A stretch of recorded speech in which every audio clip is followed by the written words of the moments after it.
Mateus capítulo 17, versículo 14 até o 21. Se você achou, diz amém. Amém. Então vamos ler.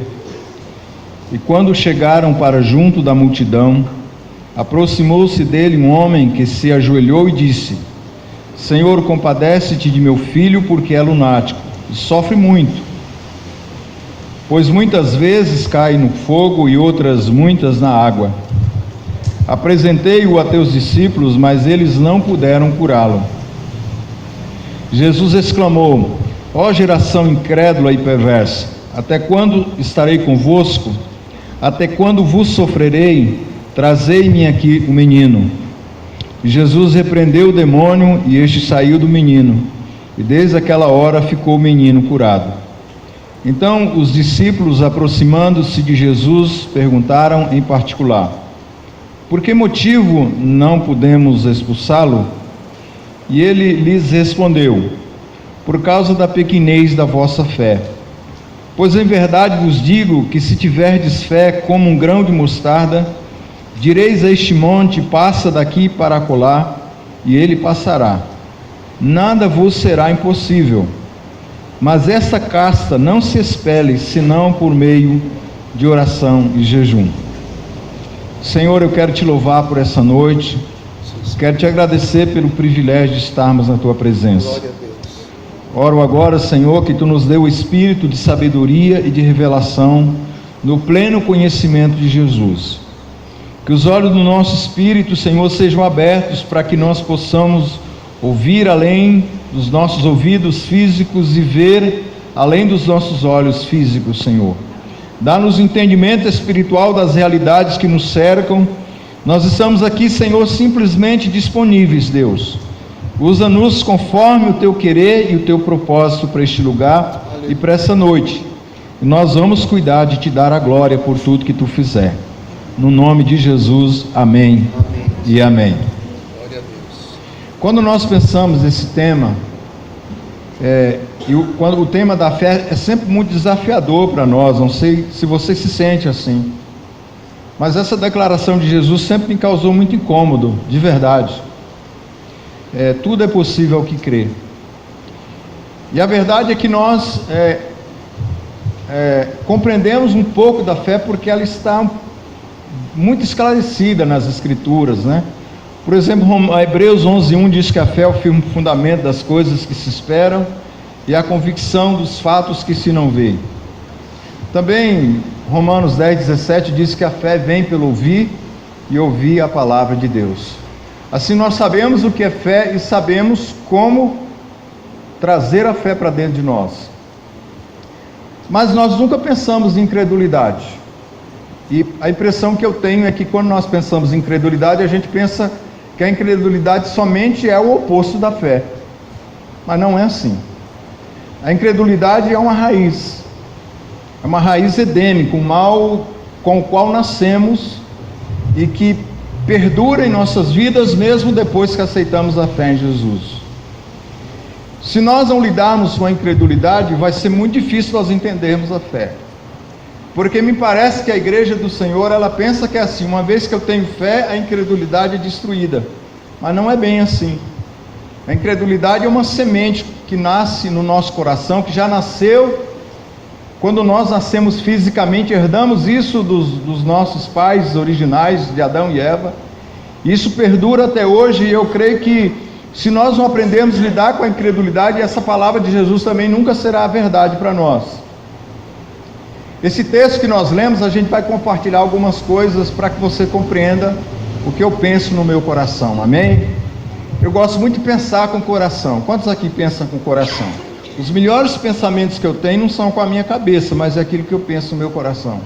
Algumas realidades que eu creio nas Escrituras é esse tempo de a gente compartilhar com o Espírito Santo os pensamentos do nosso coração. Assim nós vamos ver uma coisa interessante nesse capítulo 17 de Mateus. Primeiro, se você ler o versículo 1 em diante, você vai ver que Jesus está tendo uma experiência no Monte da Transfiguração. Pode ler do versículo 1 até o versículo 13 que nós lemos. Jesus está tendo uma experiência que é uma antivisão da sua ressurreição como homem. Jesus está tendo uma experiência que depois será consolidada no futuro, quando ele morre, ressuscita e é assunto aos céus. Quando ele se transporta definitivamente desse plano terreno para o plano celestial. E enquanto Jesus está tendo essa experiência com Pedro, Tiago e João, no Monte da Transfiguração, lá embaixo do monte está tendo um problema, acontecendo um problema. Qual que é o problema? Um pai chega com um filho que sofre de ataque epilético.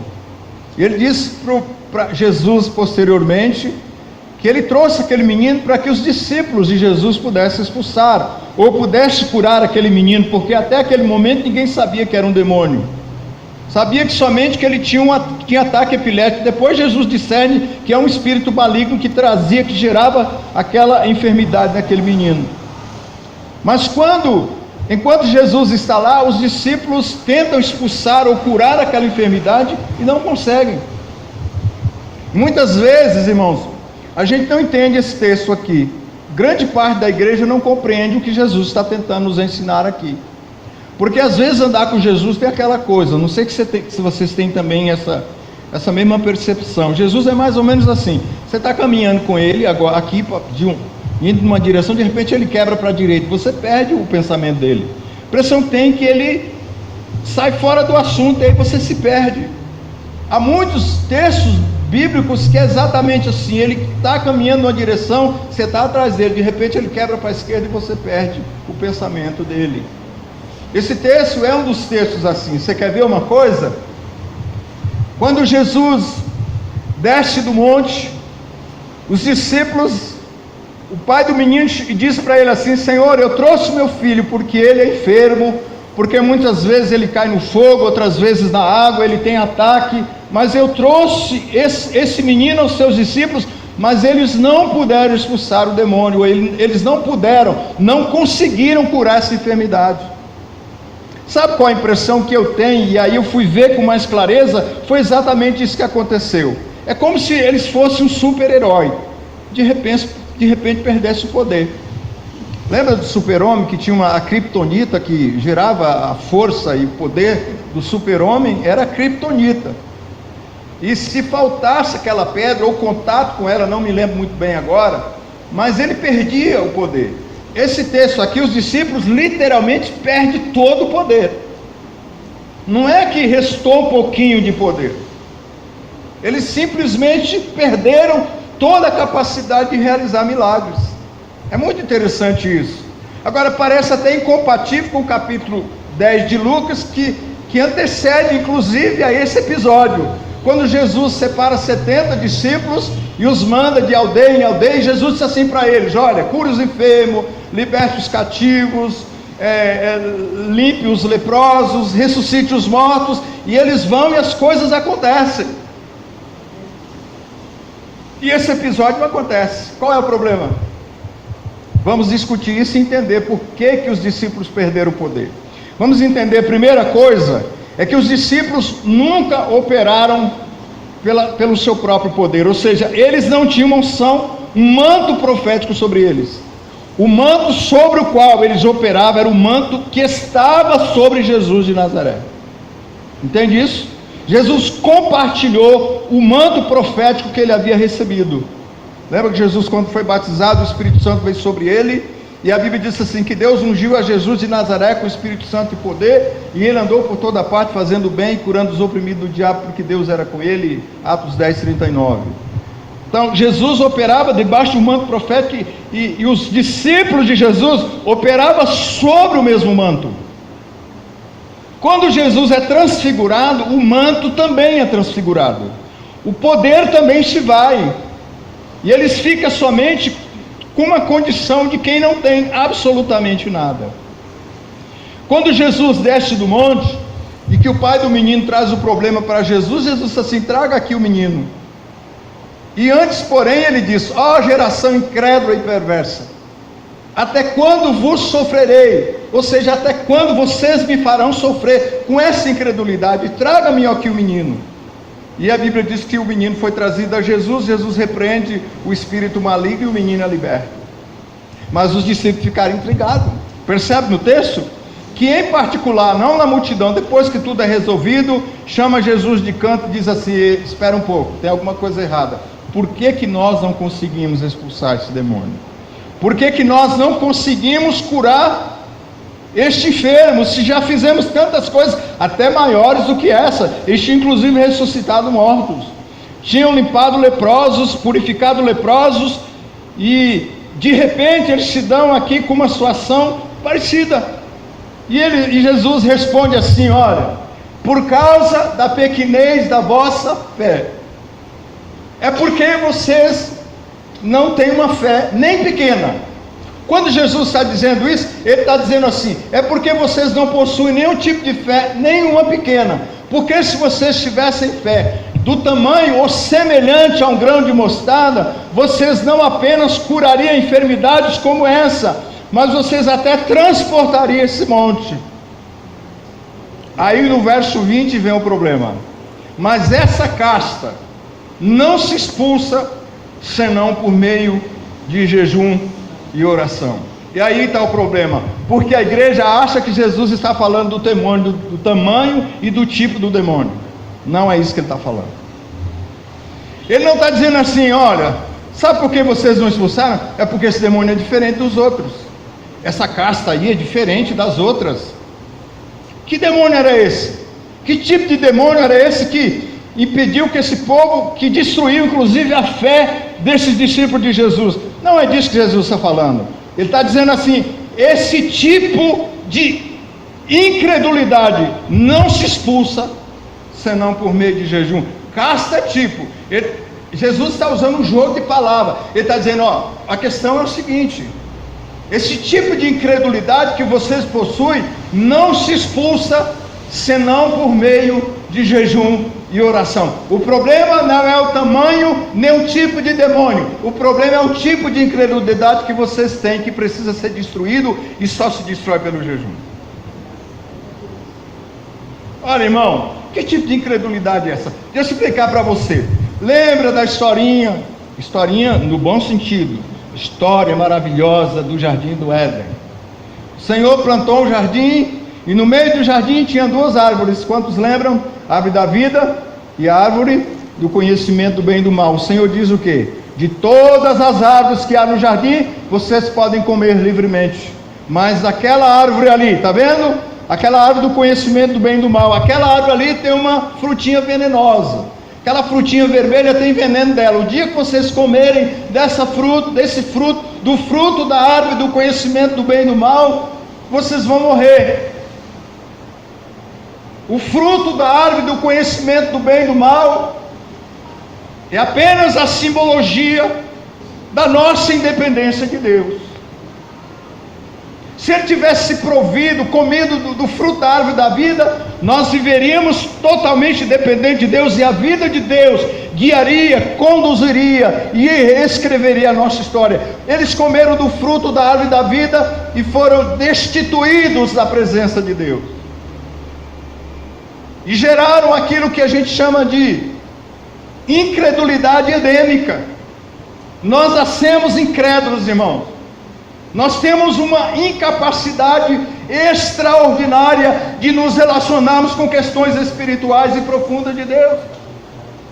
E a gente está com uma ideia, às vezes, de que algumas coisas é só para os espirituais, como se Deus tivesse classes diferentes de crentes. Nós somos chamados para sermos essencialmente espirituais, e Deus nos chamou para sermos o povo do sobrenatural.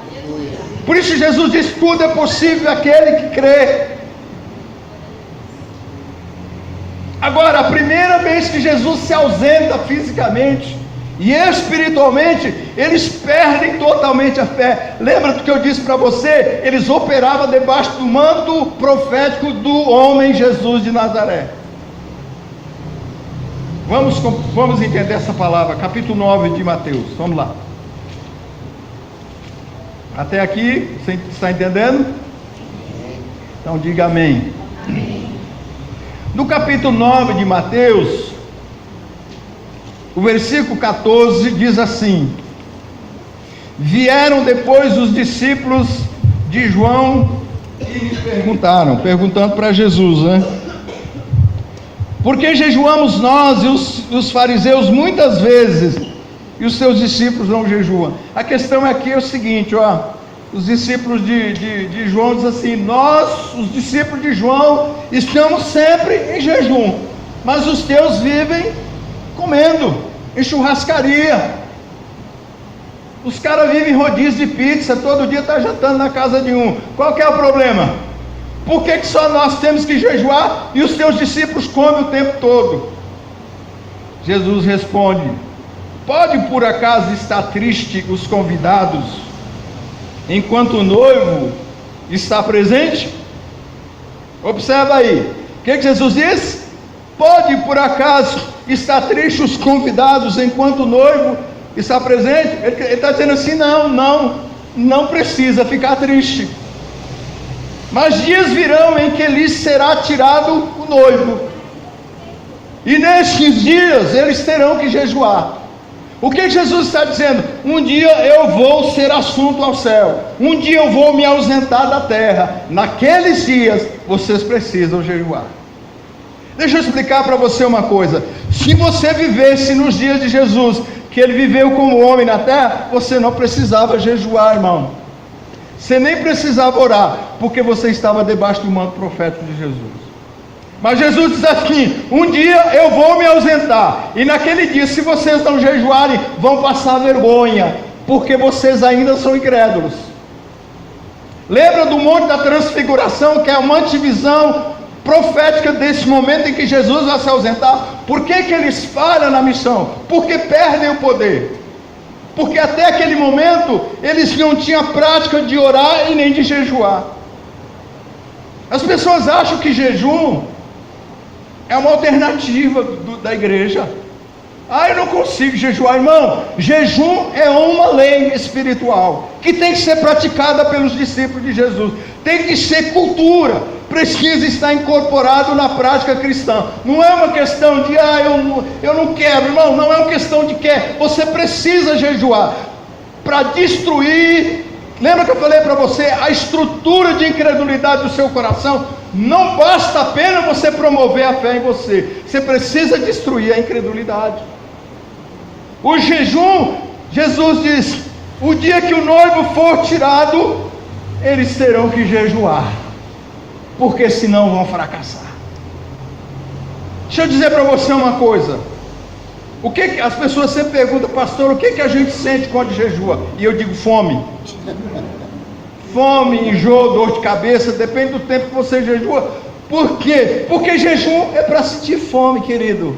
Jejum não é para você ficar alegre. Jejum vai entristecer seu coração, seu corpo, vai exigir comida, mas o jejum vai promover em você um lugar de fome, que filosoficamente falando, é o mesmo lugar, é o mesmo espaço onde a glória e a graça de Deus virá sobre você. Quem não se abre para o jejum nunca terá abundância da graça, do poder e da misericórdia de Deus, que é exatamente o poder que vem para destruir o meu coração incrédulo. Eu tenho coração incrédulo, eu nasci incrédulo, eu preciso destruir essa incredulidade da minha vida, e o jejum tem o poder de destruir a minha incredulidade. Jesus disse lá no capítulo 17 que a gente leu: esse tipo de incredulidade não se destrói senão por força do jejum e da oração. Que tipo é esse? A incredulidade edêmica.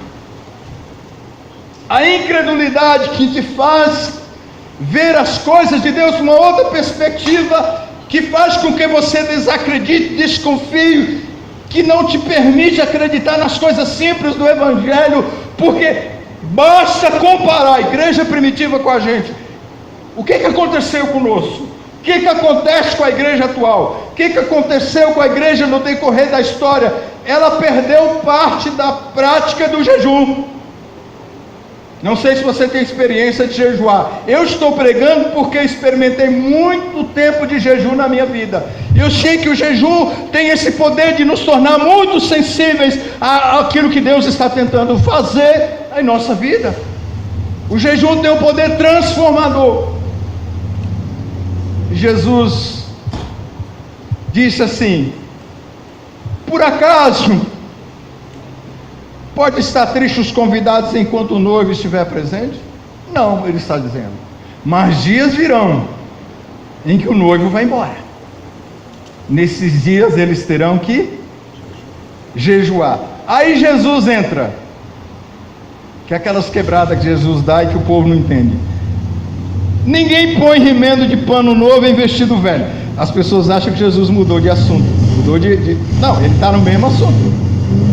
Deixa eu explicar para você. A Bíblia originalmente não foi escrita em capítulos e versículos. A Bíblia não foi escrita. A primeira Bíblia que apareceu com capítulos e versículos é a Bíblia de Genebra do século XVI, por volta do século XVI. Aqui então os originais, eles foram escritos de uma forma só, de tal forma que aqui está separado, talvez na sua Bíblia, o tema, como se Jesus estivesse mudando o assunto do jejum. Não, o versículo 16 e 17 é a explicação do versículo 14 e 15. Ele está explicando o versículo 14 e o 15, porque ele está falando do jejum. Aí ele está explicando por que eu preciso jejuar. Primeiro ele diz que os fariseus e os discípulos de João jejuavam porque não entendiam que o motivo do jejum estava lá. Por que os judeus jejuavam? Por causa do Messias. Você sabia que até hoje, se você vai a Jerusalém, no Monte das Lamentações, eles estão orando, e o melhor foco, o grande foco da oração do judeu é para que o Messias venha. Jesus está dizendo: para que eles vão jejuar se o Messias está aqui? Por que teriam que jejuar se eu estou aqui? Ele está dizendo: mais um dia virá em que eles precisam jejuar. Aí ele diz assim: não se põe, está explicando agora, não se põe remendo de pano novo em vestido velho, porque senão o remendo do pano novo vai romper, vai rasgar o vestido velho. O que está dizendo? Depois ele diz: não se põe vinho novo em odres velhos, porque senão o vinho novo vai romper com os odres velhos. O que é que Jesus está dizendo? E ele está dizendo qual é a função do jejum. Ele está dizendo: o vinho novo virá. O jejum vai trazer o vinho novo, mas os odres são velhos. O jejum vai trazer o remendo novo, do pano novo, mas a vestimenta é velha. O que é isso? É a minha velha natureza. Ele diz: o vinho virá, mas a natureza é a mesma. A vestimenta, o remendo novo virá, mas o vestido é velho, a natureza é velha. Então como nós vamos fazer? O que vamos fazer diante dessa situação? Philip Yancey disse que Deus tem alguns dilemas, né? Um dos dilemas de Deus é a encarnação, o segundo dilema é a crucificação e o terceiro dilema é a igreja. Primeiro dilema, porque não foi fácil Deus se transformar em homem. Você acha que foi, né, irmão? É que não entende Filipenses 2:8-9, né? Não é? E ele não usurpou ser igual a Deus, antes se humilhou e assumiu a forma de homem. Isso aconteceu na eternidade, quando Deus decidiu que o seu filho encarnaria. O sofrimento de Jesus não se dá na cruz, se dá na eternidade. Começa lá e se consolida na cruz. Primeiro dilema de Deus é a encarnação, o segundo é a crucificação, e o terceiro é a igreja, que é constituída de gente que nem eu, que é tranqueira. Como que Deus vai usar? Como Deus vai colocar vinho novo em odres velhos? Como Deus vai transferir poder e unção para a minha vida se eu tenho problema, se eu não sou perfeito? Você olha para a história da igreja, Deus sempre usou gente imperfeita, gente que tem problema, mas gente que entendeu que o jejum, além de trazer o vinho novo, vai preservar os odres. que o jejum, além de trazer o remendo novo, vai preservar a vestimenta velha. Isso significa que quando eu jejuo, eu estou tocando a minha velha natureza. Eu estou colocando a carne no seu lugar. Eu estou quebrando a indulgência da carne. Eu estou quebrando os domínios da carne sobre minha vida. Jejum destrói a prepotência da carne. Isso é o que Jesus está dizendo sobre odres novos e odres velhos, sobre vinho novo e odres velhos. Jesus está dizendo, infelizmente, Ele está dizendo, o vinho é novo, mas os odres são velhos. A unção é do Espírito, é perfeita, mas os odres são velhos, e se os odres não forem preservados, conservados, o vinho vai se derramar. Por que a gente às vezes peca, e peca feio? Porque perdeu a conexão com o jejum e com a oração. Você quer dizer que se eu jejuar o tempo todo e orar, não vou pecar? Não vai. Não vai. O jejum preserva os odres e traz o vinho novo. O jejum preserva a vestimenta velha, que é a minha velha natureza pecaminosa. Eu falei que nós somos o dilema de Deus, porque Deus olha para mim assim, vou ter que usar esse cara. Mas olha como é que esse cara os odres velhos, é o depósito ruim. Então ele precisa se conservar. Como ele vai conservar isso para reter o vinho novo que está vindo? Ele diz, é por meio do jejum.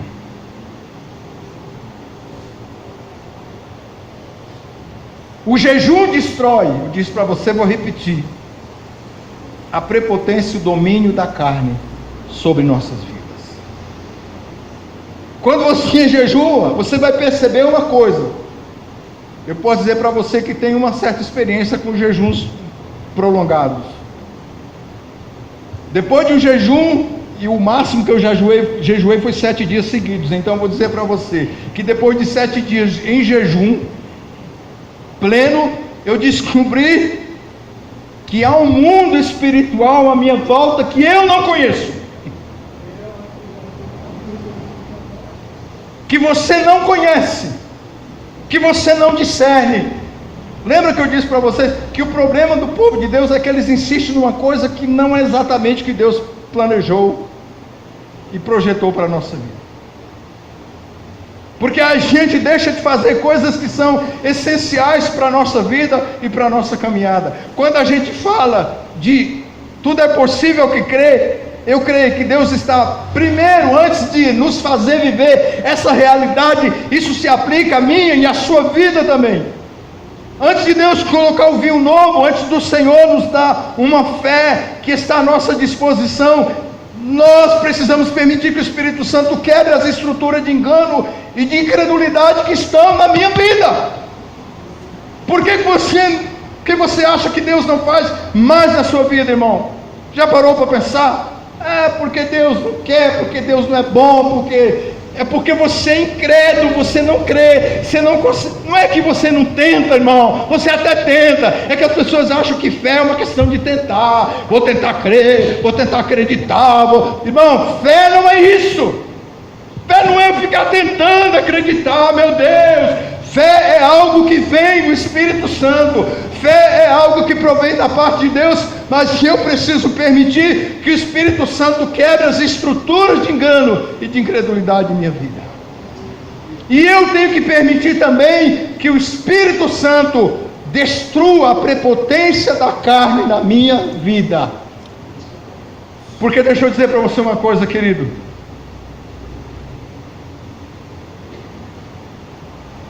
Nós não somos bons.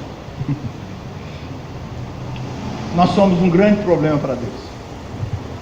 Então Deus nos deu leis espirituais.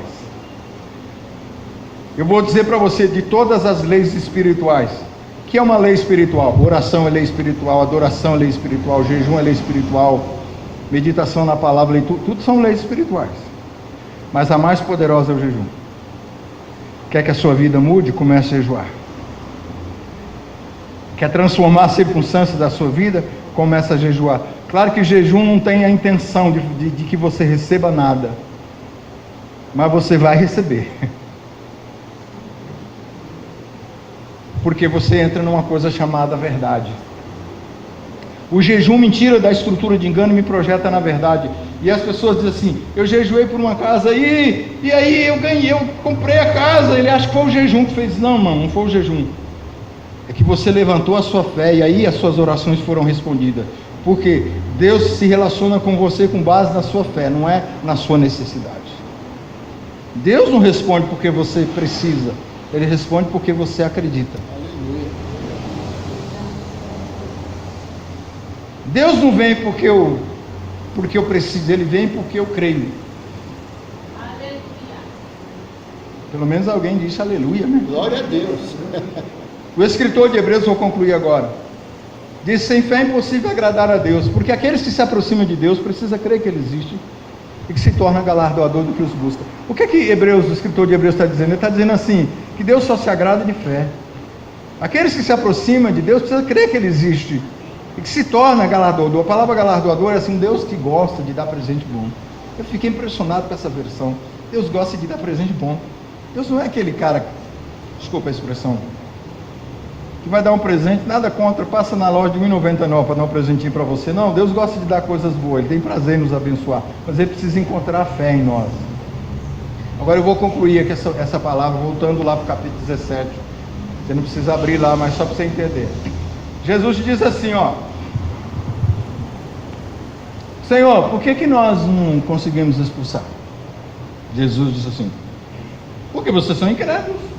Vocês não têm fé nem do tamanho de um grão de mostarda. Porque se tivesse a fé desse tamanho, vocês transportariam até o monte sobre o qual eu estava agora há pouco. Jesus olha para o monte e diz assim: ó, está vendo aquele monte? Foi o monte que eu subi agora. Se vocês tivessem fé do tamanho do grão de mostarda, vocês não apenas curaria esse tipo de enfermidade, expulsaria esses demônios, mas também transportaria monte. Mas o problema é que vocês não têm fé, nem esse tamanho de fé. E esse tipo de incredulidade que vocês têm, você só pode destruir com jejum e coração.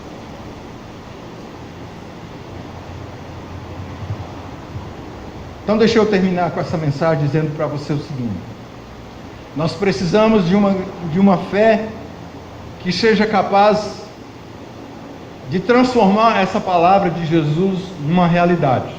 Eu gosto muito quando Jesus diz assim: em verdade vos digo. Sabe o que ele está dizendo quando ele diz assim? Você sabe por que ele diz isso? Isso é toda a verdade. Ele está dizendo assim: não é para duvidar, eu estou dizendo para você. As coisas menos prováveis foram aquelas que Jesus falou dessa maneira. Ele está dizendo assim: eu estou dizendo para você, e é isso que você precisa acreditar. Tudo é possível que crer. Agora, Jesus disse assim: sabe por que vocês não... Não, porque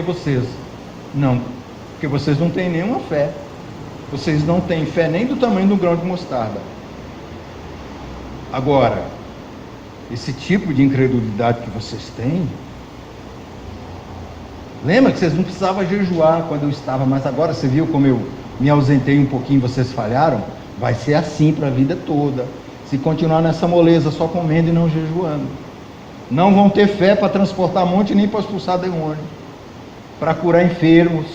E novamente vou falar para você: o povo de guerra espiritual diz que isso aí é o tamanho do demônio. Não tem nada a ver com o demônio aí. E seria totalmente incoerente se fosse. Não vejo coerência nenhuma. Que demônio é esse? Um demônio de enfermidade comum, normal. Capítulo 10, 19 de Lucas, onde eles voltam: Senhor, olha, nós estamos impressionados, até os espíritos malignos se sujeitam ao teu nome. Puxa, estamos empolgados, Senhor. Jesus disse assim: olha, eu vi Satanás caindo do céu. Olha, não fique feliz só por isso, mas fique feliz porque o nome de vocês está escrito no livro, lembra? Mas ele diz assim também no 19: eis aí vos dei autoridade para pisardes serpentes e escorpiões sobre todo o poder do maligno, e nada, absolutamente nada vos causará dano. Portanto, essa palavra seria incoerente com aquilo que Jesus sempre diz. O discurso de Jesus, todo o discurso de Jesus não teria coerência se eu pensasse que esse texto está se referindo a um demônio específico. Mesmo porque quando a gente estuda a angiologia e a doutrina dos demônios, você vai ver quem são os maiores demônios. Não, vamos entrar nisso, pelo amor de Deus. Mas aí, porque nem gosto disso. Eu acho que a nossa doutrina é conhecer o Senhor, né? A maior doutrina da Bíblia é conhecer o Senhor, não é conhecer o diabo. Mas só estou dizendo para você, não tem coerência. O que Jesus está dizendo isso? Esse tipo de incredulidade adâmica que vocês receberam pelo nascimento só se destrói quando jejua e ora.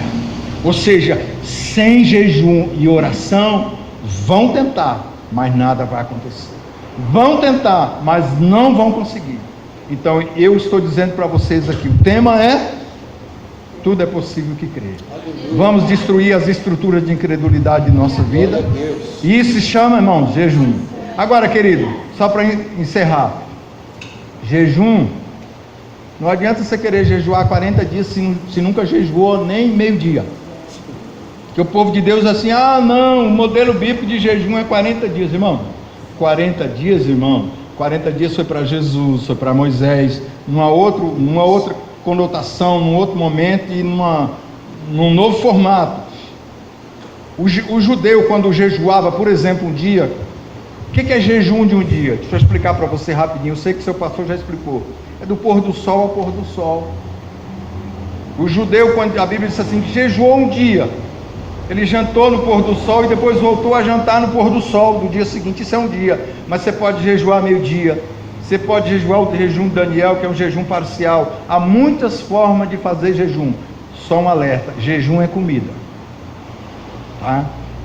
Pastor, vou jejuar a internet. Jejue mesmo, mas não é jejum não. Vou jejuar WhatsApp. Pode jejuar o quanto você quiser, mas jejum é comida. Tem que gerar fome em você, tá entendendo? Pare de achar que jejum é internet, é computador, é não sei o que. Jejum é parar de comer. Isso é jejuar. Você pode jejuar meio-dia, você pode jejuar um dia. O importante é que você tenha uma prática de jejum. O jejum, vou dizer para você, vai destruir a incredulidade e a sua fé vai começar a aumentar. Até que você vai chegar nesse nível, que tudo é possível àquele que quer. Aleluia. Amém? Glória a Deus. Vamos orar juntos em nome de Jesus.